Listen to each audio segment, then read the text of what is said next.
신명기 26장까지 읽었습니다.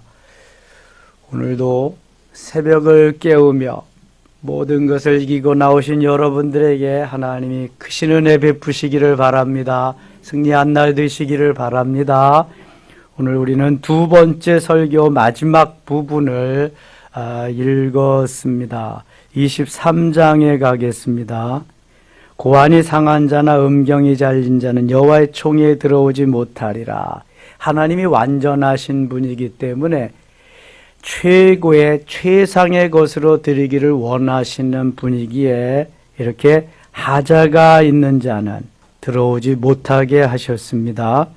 사생자는 여호와의 총회에 들어오지 못하리니 10대 이르기까지도 여호와의 총회에 들어오지요. 사생자도 암몬 사람과 모압 사람은 여호와의 총회에 들어오지 못하리니 그들에게 속한 자는 10대뿐 아니라 영원히 여호와의 총회에 들어오지 못하리라. 암몬과 모압과 암몬은 누구의 후손인가요? 롯의 후손입니다.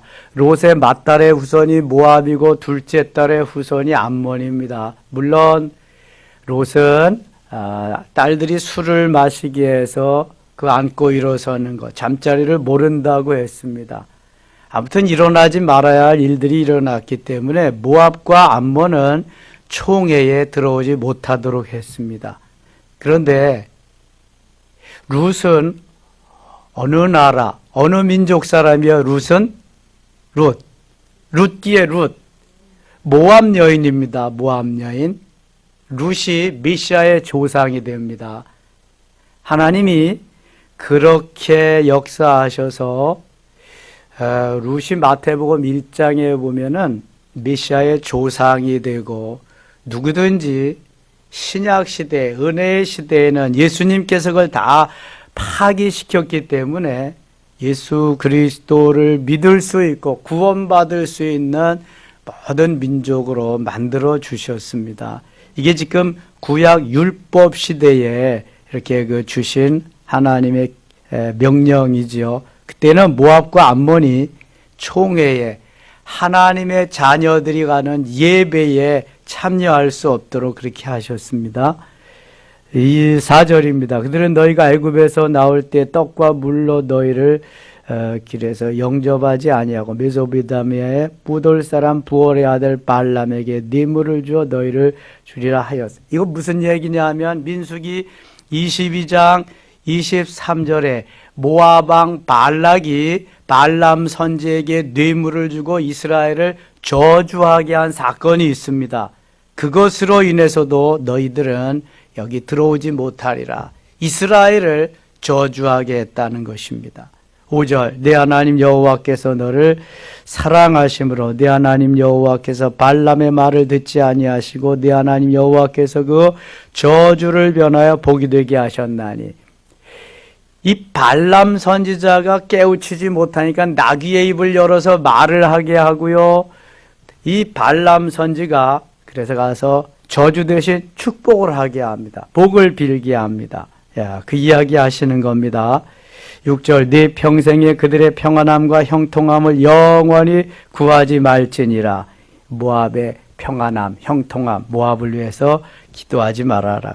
너는 에돔 사람을 미워하지 말라. 그는 네 형제들이니라. 에돔 사람. 에돔은 누구의 후손이죠? 에서의 후손. 에서의 후예들이 이룬 나라가 에돔입니다. 에돔. 애굽 사람을 미워하지 말라. 내가 그의 땅에서 객이 되어. 애굽은 이스라엘 백성들이 430년 동안 가서 비록 종살이를 했지만 요셉의 때에는 좋은 땅을 주어서 거기에서 그 가뭄, 기근을 잊어버리고 잘 살게 해 주었던 곳입니다. 후에 종으로 변신해서 종의 삶을 살았지만 너희들이 430년 동안 살았던 그러한 나라이다. 너희들을 살게 해준 나라다. 그러니까 미워하지 마라. 그런 말입니다. 12절 가겠습니다. 12절 이스라엘 여자 중에 창기가 있지 못할 것이요 이스라엘 남자 중에 남창이 있지 못할지니 창기가 번 돈과 개 같은 자의 소득은 어떤 서원하는 일로든지 네 하나님 여호와의 전에 가져오지 말라. 이들은 다 네 하나님 여호와께 가증한 것임이니라. 창기, 전의 성경은 여기 남창을 미동이라 그랬는데요. 창녀나 남창이나 모두 그래 해서는 아니 될 그러한 직업입니다. 거기서 벌어온 걸 가지고 하나님 앞에 드리지 말라는 것입니다. 세상의 모든 것이 다 하나님의 것인데 하나님이 하지 말라는 걸 해가지고 하나님께 가져 하나님이 받으시지 않겠다는 거죠. 이사야 1장에 보면은 내 마당만 밟을 뿐이라 다 너희들이 가져온 거 가증된 거다 이렇게 말씀합니다. 19절입니다. 내가 형제에게 구워주거든 이자를 받지 말지니고 돈의 이자, 식물의 이자, 이자를 낼 만한 모든 것의 이자를 받지 말 것이라. 그러니까 우리 형제 자매들에게 거래를, 금전 거래를 할 때에는 이자를 받지 말고 해라. 이자를 받지 말고 하되 어느 정도까지만 하면 좋으냐 하면은 내가 그 빌려준 것을 받지 않아도 될 만큼만 해라. 그러니까 하나님께서 내 마음을 감동시켜서 상대방에게, 우리 형제 자매들에게 그냥 심으라고 준 것이라고 생각하고 거기까지만 해라. 내가 받지 못해도 전혀 내 마음에 갈등이 안 생길 정도로 하나님이 주신 것이니까 내 형제에게, 내 자매에게 심었다, 주었다. 그럴 정도로만 거래를 하는 게 가장 좋습니다. 저는 여러 교회를 이렇게 거쳐오면서 금전 거래를 하면서 교회가 나누어지고 시험을 당하고 그런 모습을 많이 보았습니다. 돈 잃고 사람 잃고. 교회는 하나님 앞에 드리면서 하나님이 주시는 은혜로 교제하며 여기에서 은혜 받고 나가서 세상에 빛과 소금의 삶을 사는 것이지 비즈니스 하는 곳이 아닙니다. 또는 은행에 가서 빌리고 또는 또 교회 밖에서 이렇게 금전 거래를 해야지 교회 내에서는 금전 거래를 하시면 안 됩니다. 정 하시려면 내가 이것을 안 받아도 괜찮겠다. 처음에는요, 기분이나 나쁘고 그럴 수가 있느냐, 막 뭐가 올라오고 그렇지만 조금 지나면은요, 괜찮습니다. 그런데 맘에도 없는 거 어쩔 수 없어서 빌려줘가지고 갈등하고 고민하고 그러다가 돈도 잃고 사람도 잃고 다 잃어버리고 맙니다. 더군다나 교회 내에서 개인은 절대로 하시면 안 됩니다. 이자가 좀 적어도 적금을 들으세요. 적금을. 이것이 하나님이 기뻐하시는 거예요. 금전거래면 하면 된다 안 된다? 안 됩니다. 여러분 금전거래 하시면 저하고 같이 신앙생활 할 수 없습니다. 이거 하나님이 옛날부터 아주 이게 지금 언제 겁니까? 예수 그리스도 탄생의 2000년, 그 전에 모세가 찬생하기 전에 1500년 전에 기록해 놓은 건데 그때 이미 말씀하셨습니다. 그냥 주세요. 어차피 하나님 앞에 그냥 받은 건데 그냥 주세요. 그러니까 한도가 있어야 되겠죠. 내가 이게 넘으면은 나도 갈등하고 고민하고 안 된다. 하나님 앞에 드린다. 이웃에게 심는다. 이게 같은 개념으로 해야지 그렇지 않으면 내가 못 삽니다. 신앙도 떨어지고 사람도 떨어지고 앞으로 그렇게 하시기 바랍니다. 그리고 교회 내에서 비즈니스를 하려고 하시면 안 돼요. 교회는 예배드리고 은혜 받고 성령 충만하고 교제하면서 나가서 복음을 전하는 그러한 곳입니다. 20절 타국인에게 내가 구워주면 이자를 받아도 되고 타국인에겐 괜찮은 거예요.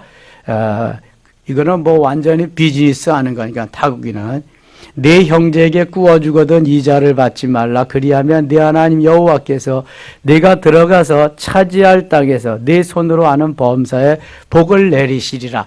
이거 반대로 그렇게 하지 않으면 복을 받지 못하리라 그런 거죠. 네 하나님 여호와께 소원하거든 갚기를 더디하지 말라. 네 하나님 여호와께서 반드시 그것을 내게 요구하시리니 더디면 그것이 내가 죄가 될 것이라. 소원은 반드시 갚아야 되는 겁니다. 소원은 어떻게 하나님 해주시면 내가 이렇게 하겠습니다 해서 응답받는 거잖아요. 소원을 하면 반드시 하나님 앞에 이루어 드려야 돼. 갚아야 돼요. 내가 소원하지 아니하였으면 무죄하리라. 소원하지 아니하였으면 괜찮은데 소원했으면 반드시 갚아야 된다. 23절 같이 읽겠습니다. 내 입으로 말한 것은 그대로 실행하도록 유의하라. 무릇 자원한 예물은 내 하나님 여호와께 내가 서원하여 입으로 언약한 대로 행할지니라. 서원한 대로 입으로 행할. 그래서 한나는 하나님 저의 원한을 풀어주시고요. 아들을 주시면 하나님 앞에 드리겠습니다. 그래서 그 마음이 변치 않기 위해서 젖 떨어지자마자 젖 떼기 전에 엘리 제사장에게 갖다가 드렸죠. 하나님께 드렸습니다. 그래서 사무엘은 아주 어려서부터 주의 전에서 자라나서 배우고 익히며 지켜 행하면서 이스라엘의 건국, 이스라엘이라고 하는 나라를 만드는데 아주 귀한 역할을 했죠. 기도하기를 쉬는 죄를 범하지 아니하면서 소원을 꼭 갚아야 된다. 24장에 가겠습니다. 24장. 사람이 아내를 맞아여 들여온 후에 그에게 수치되는 일이 있음을 발견하고 그를 기뻐하지 아니하면 이혼 증서를 써서 그의 손에 주고 그를 자기 집에서 내보낼 것이요. 수치스러운 여러 가지 일들이 있으면 그것으로 해라. 근데 모세의 모배는 이렇지만 또 그 사도 바울은 신약에서 그러면 안 된다 이렇게 또 말씀하고 있습니다.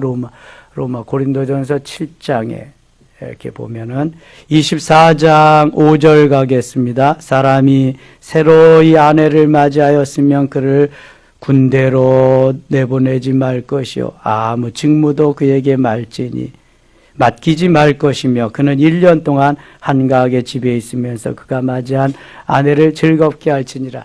그러니까 가정을 중요시하면서 새로이 결혼을 하면은 그 배려를 하도록 그렇게 해준 것을 볼 수 있게 됩니다. 얼마나 하나님께서 배려하시고 그렇게 해준 걸 보죠. 신약 시대엔 근데 예수님을 따르는 자가 말하죠. 저는 장가 들었기 때문에 가서 아내와 함께 해야 됩니다. 저는 소를 샀기 때문에 가서 밭을 갈아야 됩니다. 저는 부모가 돌아가셨기 때문에 장사 지내야 됩니다. 근데 예수님 뭐라 그래요? 쟁기를 잡고 뒤를 돌아보는 자는 내게 합당치 아니하느니라. 너는 나를 따르라 그러십니다. 신약 시대에는 예수 그리스도를 따르고 모든 것보다 주님을 더 귀하게 여기는 그러한 말씀을 계속 하시는데 그러면 주님이 다 지켜주시고 그 이상으로 채워주실 것을 말씀합니다. 율법의 법 위에다가 주님은 거기에다 은혜를 덧입혀서 완성시키고 그렇게 행하기를 원하시는 거죠. 17절 가겠습니다. 17절. 너는 객이나 고아의 송사를 억울하게 하지 말며 과부의 옷을 전당 잡지 말라. 너는 애굽에서 종되었던 일과 네 하나님 여호와께서 너를 거기서 속량하신 것을 기억하라 이러므로 내가 네게 이를 행하라 명령하노라. 내가 밭에서 곡식을 벨 때 그 한 뭇을 밭에 잊어버렸거든. 다시 가서 가져오지 말고 나그네와 고아와 과부를 위하여 남겨두라. 그리하면 네 하나님 여호와께서 네 손으로 하는 모든 일에 복을 내리시리라. 고아와 과부를 위해서 어려운 이들을 위해서 좀 남겨둬라. 그것이 하나님이 기뻐하시는 것이다. 곡식을 벨 때에도 코너에 있는 모퉁이에 있는 것은 좀 남겨둬라. 이삭 죽게 하러 오는 이들에게 좀 배려를 해라. 그런 말씀이에요. 20절입니다. 내가 네 감람나무를 벤 후에 그 가지를 다시 살피지 말고 그 남은 것은 객과 고아와 과부를 위하여 남겨. 객과 고아와 과부를 위해서.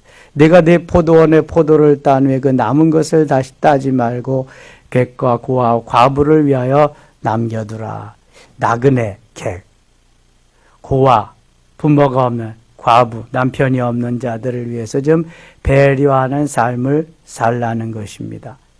그런데 신천지는요, 가정을 완전히 파탄나게 하고 파괴하고 그 다음에 재산을 다 갖다가 바치게 하고 그럽니다.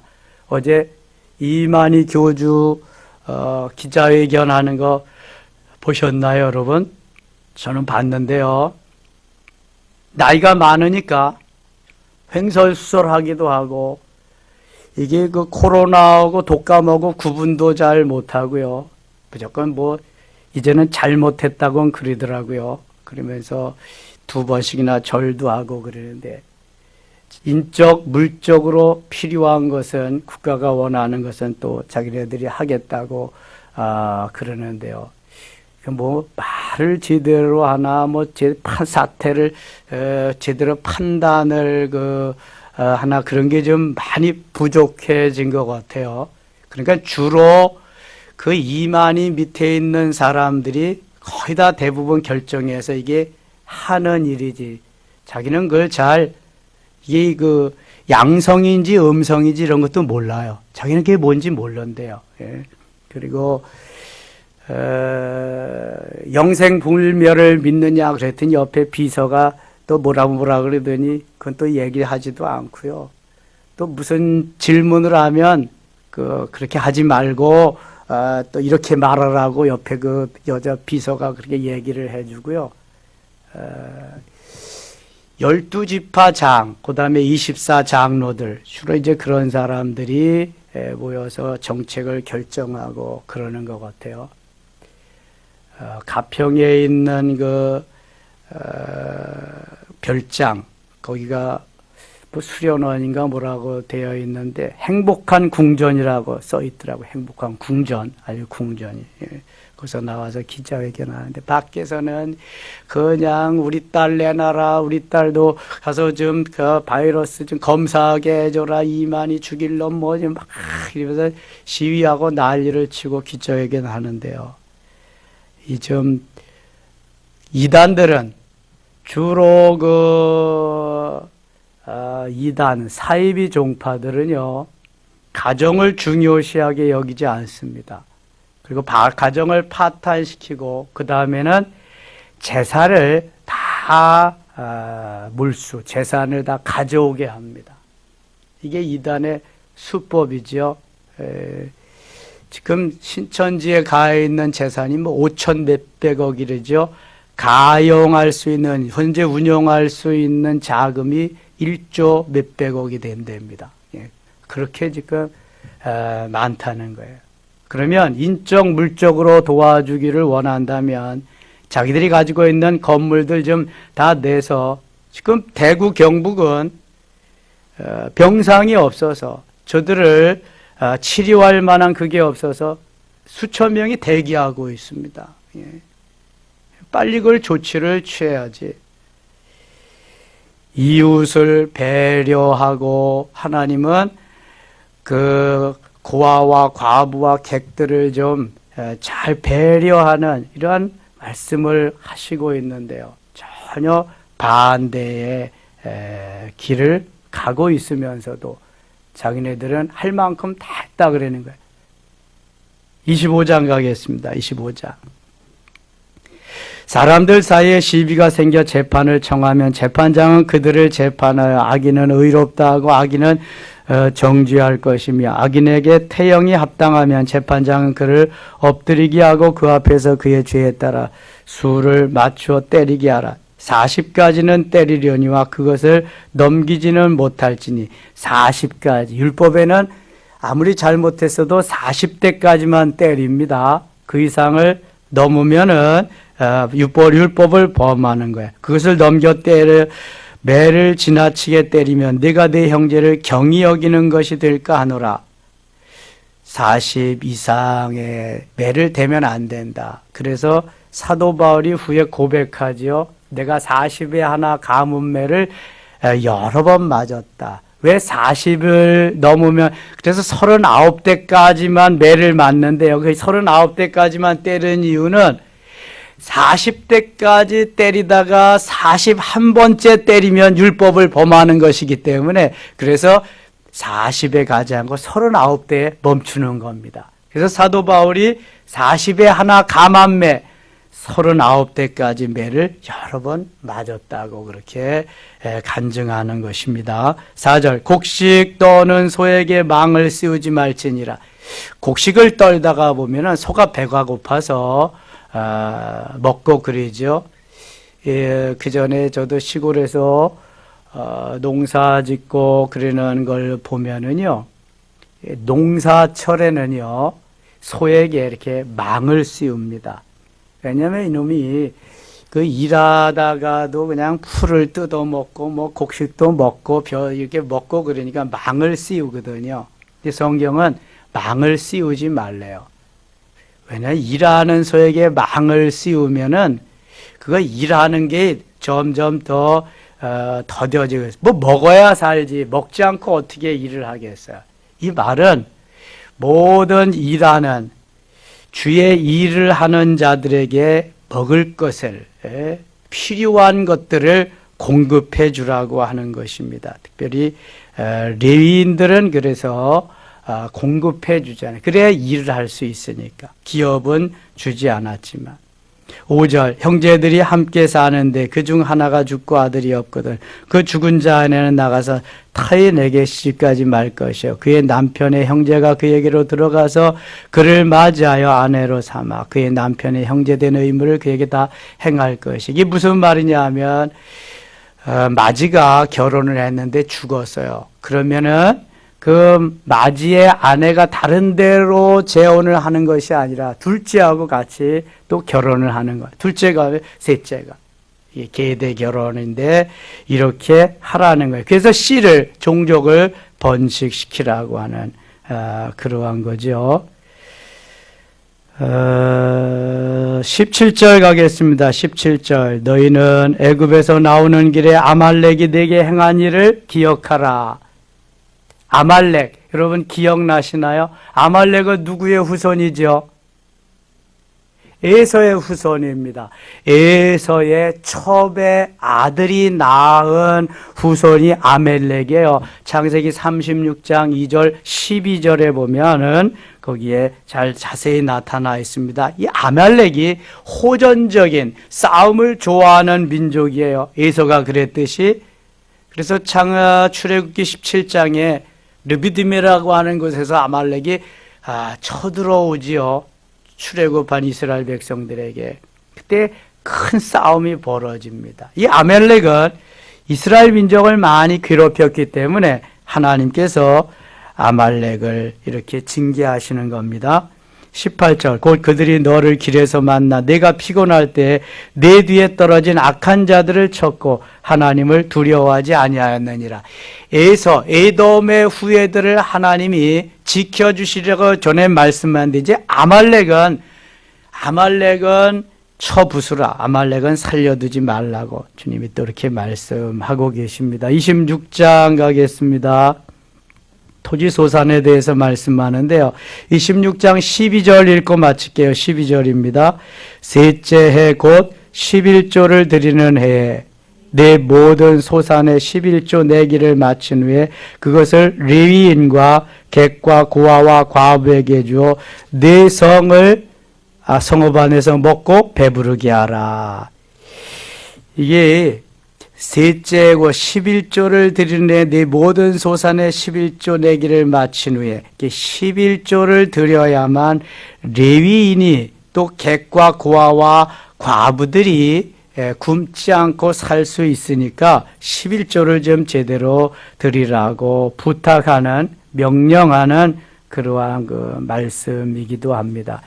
여기 24장인가 23장 여기에 보면은 23장 12절 13절 이게 우리가 그 매너 예절이기 때문에 이걸 한번 보겠습니다.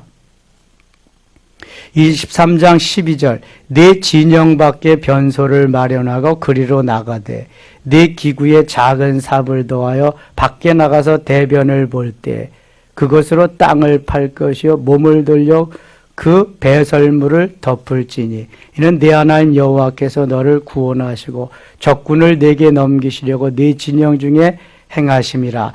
자, 이게 광야 시절입니다. 텐트 시절 200만 내지 300만이 사는 그러한 지역입니다. 사람은 하루에 한 번씩, 하루에 3끼를 먹지만 한 번씩은 배설을 해야 됩니다. 그럼 그 많은 사람들이 배설을 해놓는다. 어떤 때는 며칠씩, 몇 달씩. 신광야에서는 10개월씩 있었는데 어떻게 다 해야 될 것이냐. 하나님이 삽을 가지고 나가서 땅을 좀 파고, 땅을 파지 않더라도 본 다음에는 그걸 다 덮어라. 이거 왜 그러냐 하면은 우선은 불결하지요. 불결하니까 불결함을 제하고, 두 번째는 위생상으로 좋지 않습니다. 그리고 세 번째는 적군들이 그것이 빌미가 돼서 여기에 있었구나, 어디로 가구나, 이걸 막기 위해서 하는 거예요. 요즘요 사람이 그렇게 하는 적은 별로 없습니다. 나 화장실이 많이, 우리나라 화장실은 세계 최고입니다. 어디를 가보아도 화장실 너무너무 잘 되어 있습니다. 잘 사는 유럽, 미국이요 별로입니다. 우리나라 공중 화장실이 최고입니다. 얼마나 잘 되어 있는지 몰라요. 그런데 대부분의 이게 볼일을, 급할 때 볼일을 화장실까지 못 가서 볼일을 볼 때 만일 봤다 그러면은 산에서라도 들에서라도 반드시 흙을 파서 덮어놔야 됩니다. 덮어놔야 돼. 나뭇잎은 뭐든지 덮어. 이게 성경적이잖아요. 덮어놓지 않고 그냥 가는 사람들이 있죠. 심지어는 교회 와서 교회 주변에다가 그렇게 일 보는 사람들. 제가 개척할 때는 교회 안에 와서 그렇게 오줌 싸는 건 뭐 다반사고요. 큰 일도 보고 갑니다. 아이고 참. 그 다음에 요즘은 반려견을 많이 데리고 다니잖아요. 반드시 반려견을 가지고 데리고 다닐 때는 오물을 받을 걸 챙겨가지고 다녀야 됩니다. 제가 매일 산에 가는데요. 어떤 때는 막 밟지, 그거 그냥. 아이고, 땅만 쳐다보고 가나? 땅만 쳐다보고 미끄러져서 그냥 넘어질 수도 있고, 앞을 바라보고 가다가 그러는데, 공원에도 마찬가지. 반드시 이걸 행해야 됩니다. 이거.